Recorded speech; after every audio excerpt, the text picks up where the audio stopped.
사주와 타로. 선생님, 요즘 친구들 사이에서 사주와 타로 보는 게 유행이에요. 사주와 타로는 정말 맞는 건가요?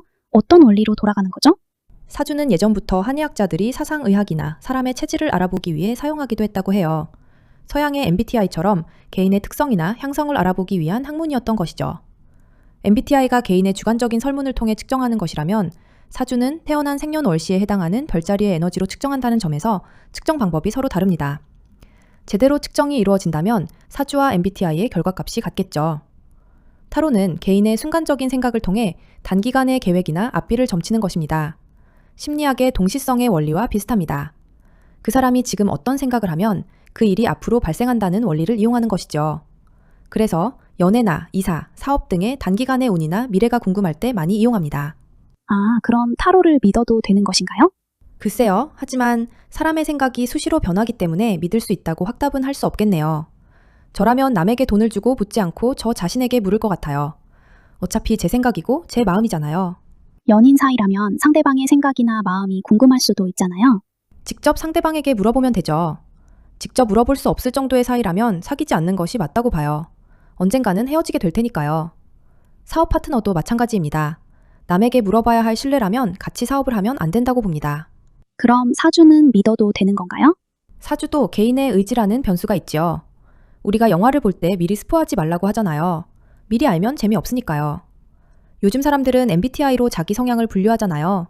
자기 성향을 분류하고 알아서 좋은 사람이 있을 거고 알아버려서 재미없는 사람도 있을 거예요. 그리고 자기는 그런 성향의 사람이라고 그 틀에 갇혀서 그런 성향으로 행동하려는 사람들도 있겠죠. 하지만 MBTI도 바뀔 수 있거든요.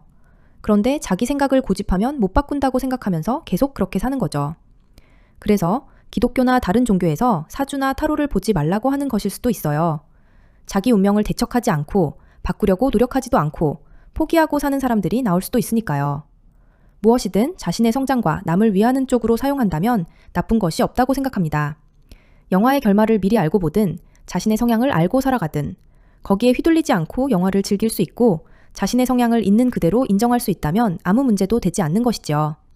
하지만 사주와 타로를 이용해서 돈을 벌려고 사람들에게 불안을 조장하거나 과한 TMI를 제공하는 행동은 바르지 못한 행동이라는 생각입니다. 사주와 타로는 재미로 보는 것이지 우리는 늘 현실을 살아야 하는 것입니다.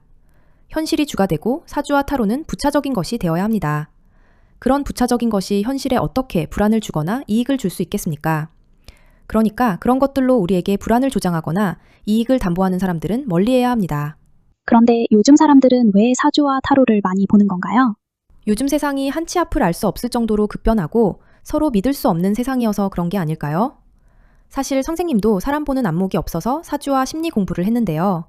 사람을 보는 안목이나 통찰력은 책을 많이 읽는 간접 체험이나 사람을 많이 접하는 업무 등의 직접 체험 등을 통해서도 키울 수 있습니다. 자신의 경험이나 체험이 아닌 남의 말에 의지해서 결정하게 되면 눈속임을 당할 수 있죠.